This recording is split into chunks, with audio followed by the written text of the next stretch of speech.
থানা থেকে নাকি টেস্ট করে বলছে যে বলৎকারের শিকার হয়েছে আমার ছেলে। দোষ সবার জন্য এক সমান, এটা মাদ্রাসায় করুক, আপনি করেন, আমি করি। যে মাদ্রাসার শিক্ষক দ্বারা অ্যাবিউজের শিকারটা অনেকটাই কম।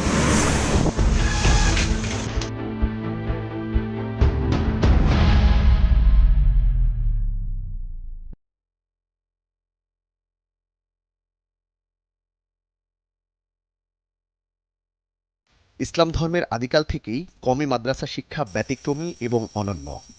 এখানকার শিক্ষার্থীরা নীতি, নৈতিকতা, নিয়মানুবর্তিতা, সমাজ, রাষ্ট্র এবং ধর্মীয় শিক্ষায় একজন ধর্মপ্রাণ ও আদর্শবান মানুষ হয়ে ওঠে।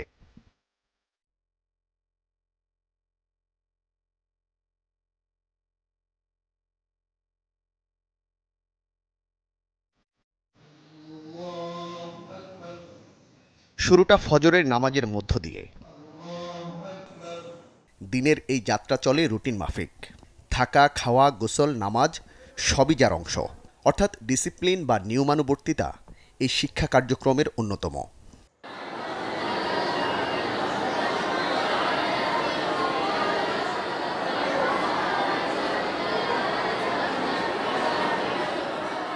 তবে সময়ের সঙ্গে এই অঙ্গনের প্রভাব ছড়িয়েছে দেশ, সমাজ ও রাজনীতি তথা রাষ্ট্রেও।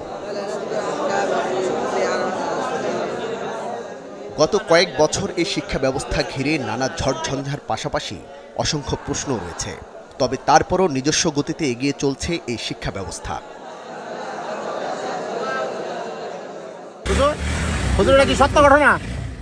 সাম্প্রতিক সময়ে আবাসন ভিত্তিক এই শিক্ষা কার্যক্রমে নতুন করে যোগ হয়েছে শিশু নির্যাতন এবং যৌন সহিংসতার খবর।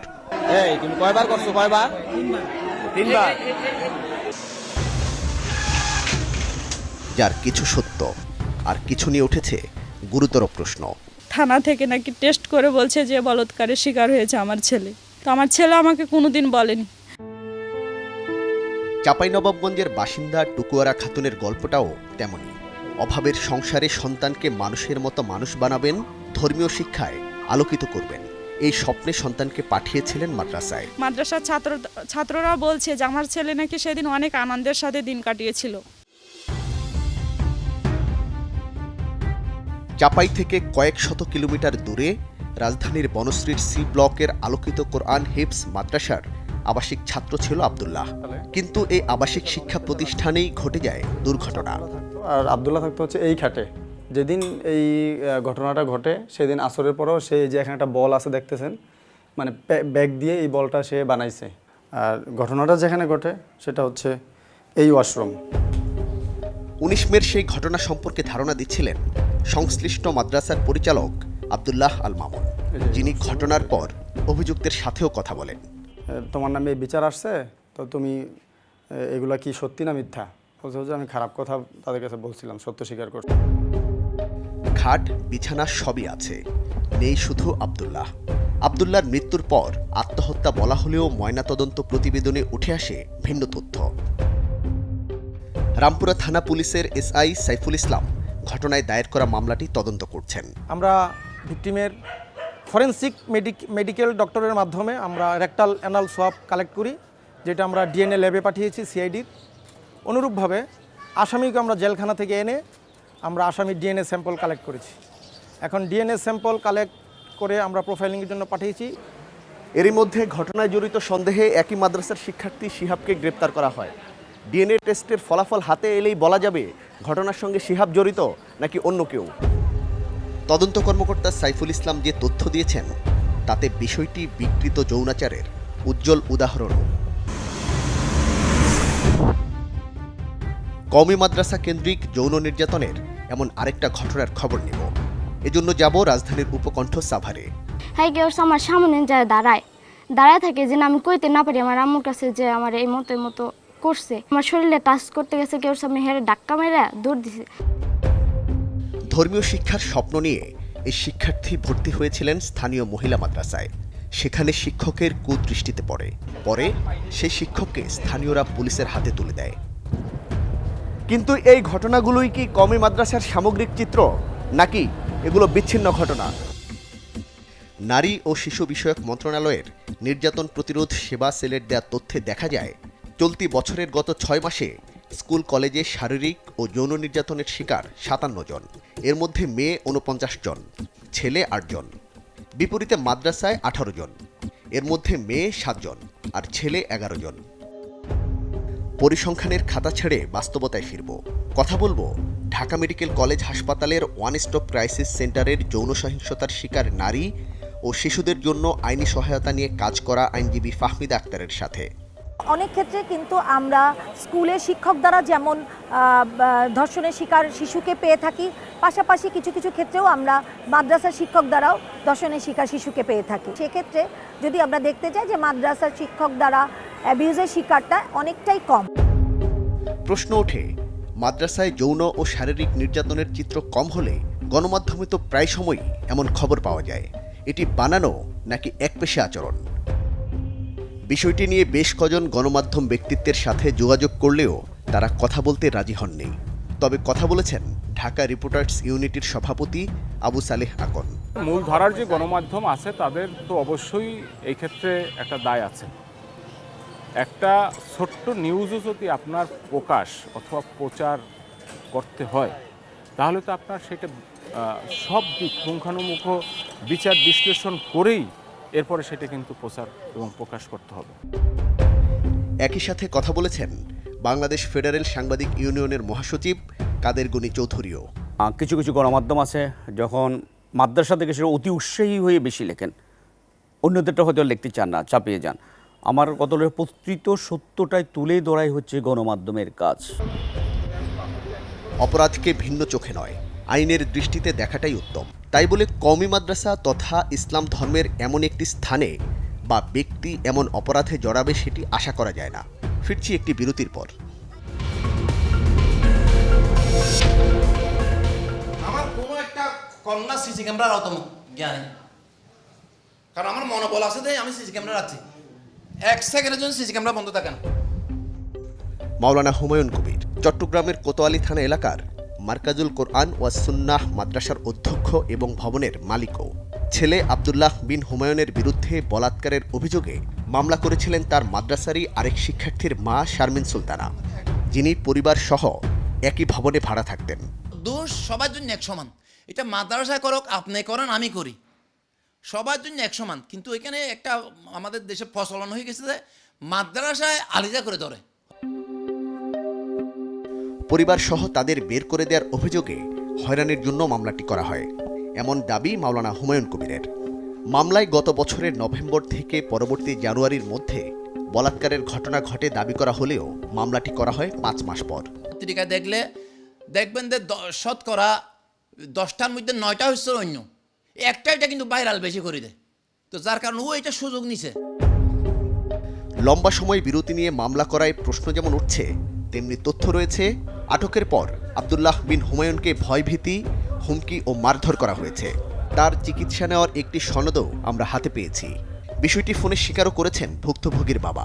বিশ্বাস করেন ভাই, আমি যতটুকু থাপ্পড় একটা দিচ্ছি আমি তো স্বীকার করছি, তার উপর পুলিশে কি করছে সেটা আমার দেখার বিষয় না। এরপরে দারোগা পুলিশ যারা মাসে আমি আমার অনুপস্থিত ভাই, এটার জন্য তো আমি বুঝেন ভাই, আমি তো সরি, এটার জন্য তো আমি দয়াবল না। শুরুতে মাওলানা হুমায়ুন কবির যে দাবি করেছিলেন তাহলে সেটি কি সত্য, নাকি মাদ্রাসা শিক্ষকদের বেলায় আইন ভিন্ন? বিষয়টি স্পষ্ট হতে মুন্সিগঞ্জের হাসারা এলাকায় আরেকটি ঘটনার খবর নেব। টিনশেডের এই মাদ্রাসার এক শিক্ষার্থী 4 বছর আগে মারা যান। ঘটনার তথ্য প্রমাণ বা অভিযুক্ত হিসেবে নাম না থাকলেও আবুল হাসান নামের এই শিক্ষককে গ্রেফতার করা হয়। পিবিআই দীর্ঘ সময় তদন্ত করে তারা চুলসিরা বিশ্লেষণ করে আমাকে কোনো দোষারোপ করতে পারে নাই। নির্দোষ প্রমাণ করে আমাকে তারা একটা ফাইনাল রিপোর্ট চার্জশিট তারা দিয়ে থাকে।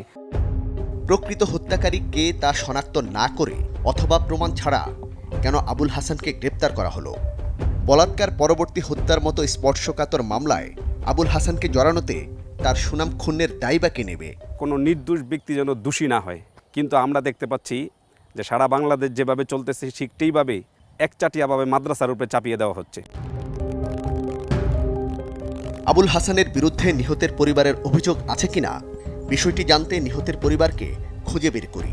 ছেলেরা যে খুন করছে আমি তারই পাইতে চাই, কিন্তু আমি হাসানও চিনি না, আবুল খারও চিনি না, কাউরি আমি চিনি না। কোনো এটার প্রমাণ নাই, তাহলে আপনারা কি কারণে হাসানটা ধরে আনলেন? আমরা আবার বলছি যে আপনারা যদি আমাকে খুঁড়িয়ে ধরে দিতে পারেন আপনারা আমরা খুশি করুম। তো এই কারণে হ্যাঁ আমরা 50,000 তো দিতে পারি না, দিছে 5,000 টাকা। নিহত রাকিব পরিবারের এমন দাবি মূলত টাকার লোভ এবং অতি উৎসাহিতা প্রমাণ করে। পিবিআইয়ের মতো একটি পেশাদার সংস্থার তদন্ত কর্মকর্তার বিরুদ্ধে এমন অভিযোগ অনেক প্রশ্ন উত্থাপন করে। সব মিলিয়ে আর কি দেখা গেল যে আমাদের উদ্যোতন কর্তৃপক্ষের সাথে আলাপ আলোচনা করে হাসানকে নেওয়া হয়েছিল। ঊর্ধ্বতন কর্মকর্তাকে খুশি করতে বেআইনি গ্রেফতারের খড়গে একজন মাদ্রাসা শিক্ষক গ্রেপ্তার হলেন, জেল খাটলেন এবং সবশেষে তদন্তেও খালাস পেলেন। মাদ্রাসা শিক্ষক বলেই এমন হেনস্থা? চলুন এবার ভিন্ন কিছু দেখি। গত এপ্রিলে সামাজিক যোগাযোগ মাধ্যমে ভাইরাল হয় শিক্ষার্থীকে মারধরের এই ভিডিও। নরসিংদীর একটি পৃথক ঘটনার সঙ্গে মিলিয়ে এটিকে বাংলাদেশের ঘটনা বলে প্রচার করা হয়। কিন্তু ভারতীয় সংবাদ মাধ্যম রিপাবলিক ওয়ার্ল্ড এবং উত্তরপ্রদেশ পুলিশের তথ্য বলছে এটি ভারতের সাহারানপুর জেলার একটি মাদ্রাসার ঘটনা, অর্থাৎ ভিন্ন দেশের ভিডিওকে বাংলাদেশের বলে ছড়িয়ে দেওয়া হয়েছে। টার্গেট করে হেনস্থা করার সাথে প্রচারকে কিভাবে অপপ্রচার করা হয় তার আরও কিছু তথ্য নিয়ে ফিরছি আরেকটি বিরতির পর।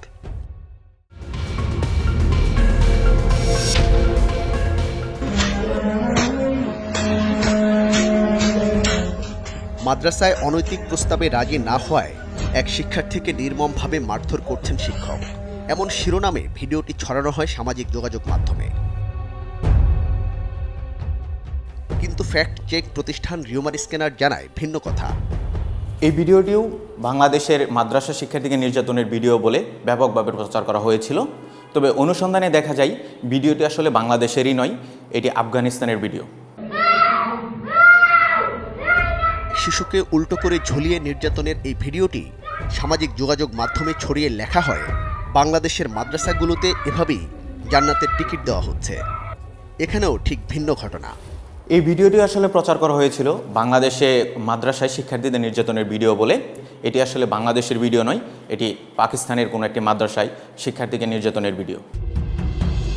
এই ভিডিওটি বাংলাদেশের কওমি মাদ্রাসার দাবি করে ব্যাপকভাবে প্রচার চলে, কিন্তু অনুসন্ধানে দেখা যায় ভিডিওটি প্রথম ভাইরাল হয় সামাজিক যোগাযোগ মাধ্যম এক্সে ভারতীয় একটি অ্যাকাউন্ট ইনকগনিটো থেকে, যেখানে এটিকে পাকিস্তানের একটি মাদ্রাসার ভিডিও বলে দাবি করা হয়েছিল।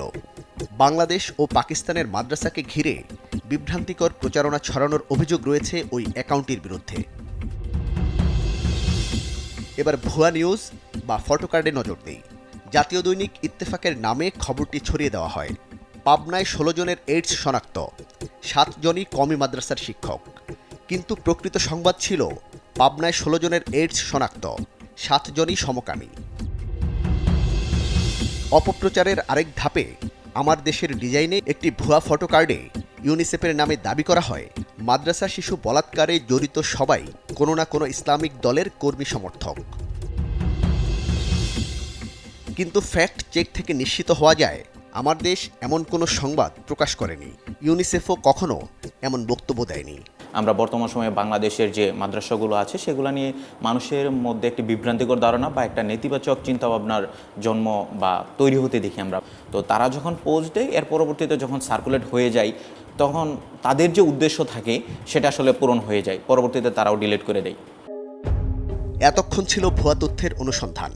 এবার প্রশ্ন, যারা নিয়মিত কওমি মাদ্রাসা নিয়ে মন্তব্য করেন তাদের অবস্থান কতটা তথ্য নির্ভর? বাংলা সিনেমার জনপ্রিয় নির্মাতা শিহাব শাহীন সামাজিক যোগাযোগ মাধ্যমে কওমি মাদ্রাসা নিয়ে নিয়মিত পোস্ট করেন। সামনাসামনি কথা বলতে চাননি, পরে ফোনালাপ হয় তার সাথে। আলিয়া মাদ্রাসা শিক্ষা সম্পর্কে আমার জানা আছে, কওমি মাদ্রাসা শিক্ষা সম্পর্কে আমার জানাই নেই। পেডোফাইলিয়ার প্রচুর অভিযোগ সারা বিশ্বেই আছে, এটার বিরুদ্ধে যাদের বলার কথা তারা এক মুহূর্ত বলে না। চলচ্চিত্র মানে সাংস্কৃতিক বিনোদন। সেই বিনোদন পাড়ার আলোচিত একজন ব্যক্তি কওমি শিক্ষা সম্পর্কে না জেনে নিয়মিতভাবে যা করছেন তাতে কওমি মাদ্রাসা নিয়ে সাধারণ মানুষের অবিশ্বাস না হওয়ার কারণ আছে। এমন অবিশ্বাসকে বিশ্বাস করানোর দায় কে নেবে? ঢাকা বিশ্ববিদ্যালয়ের পদার্থবিজ্ঞান বিভাগের অধ্যাপক ডক্টর কামরুল হাসান মামুনও সোশ্যাল মিডিয়ায় ধর্মীয় ইস্যুতে সরব। সবশেষ তিনি বাংলাদেশের একটি মাদ্রাসায় শিশু নির্যাতনের দাবিতে ভিডিওটি পোস্ট করেছেন, কিন্তু ফ্যাক্ট চেকে প্রমাণিত হয় এটি আলজেরিয়ার একটি পারিবারিক নির্যাতনের ভিডিও। পরে পোস্টটি ডিলিট করে দেন। ওখানে তো বাংলাদেশে বলার নাই, এটা হুজুর বলা, হুজুর তো সারা পৃথিবীর হইতে পারে, এটা দেখলেই তো এদের মাথা খারাপ হয়ে যায়। তার মানে কি এমন অনৈতিক চর্চা হয় না? এমনটিও বলা ঠিক নয়, যার একটি প্রক্রিয়াগত ব্যাখ্যা দিয়েছেন বাংলাদেশ খেলাফত মজলিসের আমির মাওলানা মামুনুল হক। মূলত বেসিক কারণ হলো যে এইভাবে এই ফ্যামিলি থেকে আলাদা হয়ে একসাথে যে কোনো পুরুষ বা ছেলেদের একত্রে বসবাস করা, থাকা, রাত্রি যাপন করা, এগুলোই হলো এই দুর্ঘটনাগুলোর মূল কারণ। তাহলে এমন পরিস্থিতি থেকে উত্তরণের উপায় কি? উত্তর দিয়েছেন বেফাকুল মাদারিসিল আরাবিয়া বাংলাদেশের মহাসচিব মাওলানা মাহফুজুল হক। বর্তমানে এই বিষয়গুলোকে নিয়ন্ত্রণ করার একটা সহজ উপায় হলো সিসি ক্যামেরার ব্যাপক ব্যবহার।